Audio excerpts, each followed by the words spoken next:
손배꼽 인사. 안녕하세요. 안녕하세요. 위클립의 문희정입니다. 이학범입니다. 저희가 위클립의 377회에서 동물 의료 개선 방안을 소개하면서 그 중에서도 진료비 개시 항목 확대 등이 논란이 되고 있다 이런 말씀을 드렸거든요. 그런데 그 외에 다른 내용도 굉장히 많아가지고 네. 저희가 이 시간에 소개를 좀 해드리려고 합니다. 네, 이 동물의료 개선 방안이 동물의료 서비스의 향상을 통한 동물복지 수준 제고를 목표로 세 가지 파트로 되어 있습니다. 네. 첫 번째가 진료 투명성 제고 및 진료비 부담 완화. 저희가 이 부분을 377에서 좀 중점적으로 소개해 드렸고요. 두 번째가 동물의료 건전성 및 접근성 강화. 세 번째가 동물의료 체계 개편 및 인프라 강화. 이제 세 개 과제로 되어 있는데요. 오늘은 그 중에 세 번째 과제 내용을 좀 소개해 드리려고 합니다. 동물 의료 체계 개편 및 인프라 강화 요 네. 부분인데 네. 이게 또 크게 세 가지로 나뉘어요. 첫 번째 전문 과목 상급병원 도입 등 체계 개편인데 최근에 왜 동물병원도 치과 전문, 심장 전문, 피부 전문, 외과 전문 이렇게 전문 동물병원들이 굉장히 많이 늘어나고 있고 수의 전문의 제도도 하나씩 시행 중인데 이 체계를 만든다는 거예요. 맞습니다. 정부가 파악한 바에 따르면 현재 국내에 총 5개 전문 분야의 76명의 전문 수의사가 인정을 받았다고 합니다. 네? 근데 현재는 이게 이제 개별 학회별로 어떤 제도를 만들고 뭐 양성과정 시험 제도를 만들어서 전문의 그렇죠. 제도를 운영을 하고 있는 거예요. 사람의 전문의 제도는 이제 나라에서 법으로 관리를 하잖아요. 사람처럼 수의 쪽에 있는 전문의 제도도 인정 시스템을 총괄하는 조직을 수의사 내에 설립을 한 다음에 이 전문 수의사 그리고 전문 과목 도입 세부 방안을 마련한 다음에 전문 수의사 자격 인정 그리고 전문 과목 표시에 대한 법적으로 근거를 만든다는 계획입니다. 그러니까 다시 말해서 기준을 만들고 그 기준에 따라서 자격을 인정받은 수의사만 동물병원에 치과, 안과 등 전문 과목을 표시할 수 있게 하겠다. 요 얘기죠. 맞습니다. 지금은 추가로 공부하지 않은 수의사가 내가 치과 전문 병원이다 치과 써놓으면 그냥 그렇게 그냥 되는 쓸수 있는 거거든요. 거고. 네, 그렇지 않고 좀 체계를 만들겠다는 거고요. 또 어떤 내용이 담겨 있냐면 상급병원, 전문병원 등 세부 방안을 마련을 해서 고난도 진료 서비스에 특화된 상급병원 체계를 구축하는 내용도 담겨 있습니다. 사람 병원은 뭐 1차 병원, 2차 병원, 3차 병원 나눠져 있잖아요. 그렇죠. 이걸 우리가 의료 전달 체계라고 하는데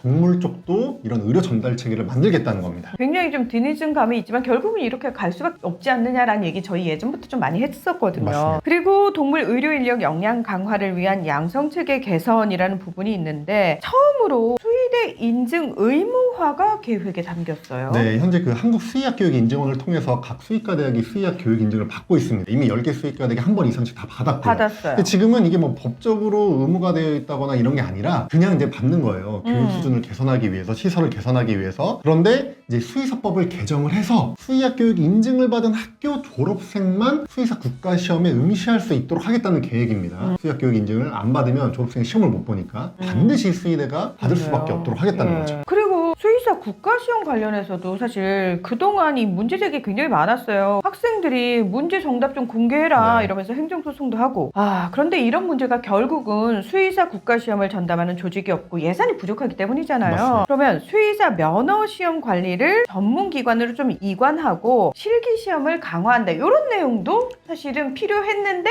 담겼다는 거죠. 맞습니다. 수의사 면허시험을 현재는 검역본부가 관리하고 있는데요. 이거를 대한수의사회라든지 아니면 사람 의료인의 면허시험을 관리하는 국시원이라는 조직이 있습니다. 네네. 한국보건의료인 국가시험원 이런 전문기관으로 이관할 수 있도록 법적인 이제 근거를 먼저 마련을 하겠다는 겁니다. 그리고 그 법적인 근거에 따라서 이 업무가 위탁이 된 다음에는 네. 실기시험까지 도입을 해서 수의사의 역량을 더욱 강화하겠다는 방침입니다. 그리고 세 번째로 동물 의료 정보 관리 인프라 및 지원 조직 구축이라고 하는데 무슨 내용이에요? 네, 현재 이제 기관별로 동물병원이라든지 인력 정보를 관리하는 게 다 분리가 되어 있어요. 이거를 통합적으로 관리하는 시스템을 구축하겠다는 겁니다. 가칭 동물의료 자원관리 시스템입니다. 그리고 동물의료 정책을 개발한다든지 뭐 펫범을 활성화한다든지 이런 목적으로 이런 진료 정보를 통계화해서 체계화를 해서 공개하겠다 이런 계획이고요. 네. 또 이제 수의사법을 또 개정하려고 합니다. 수의사법을 동물 의료 발전에 좀 관점을 맞춰가지고 수의사법을 전무 개정을 하거나 아니면 아예 법 명칭 자체를 동물 의료법으로 바꾸는 방안이 담겼고요.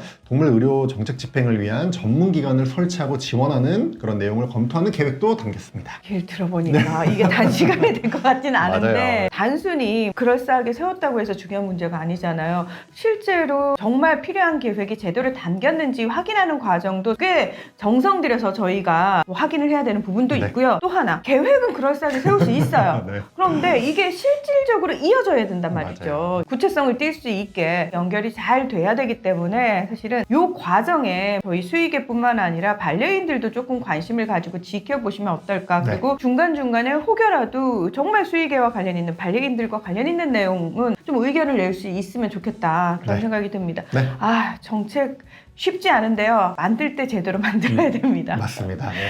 오늘 위클리 벳은 여기서 마무리하겠습니다. 함께 해주셔서 고맙습니다. 감사합니다.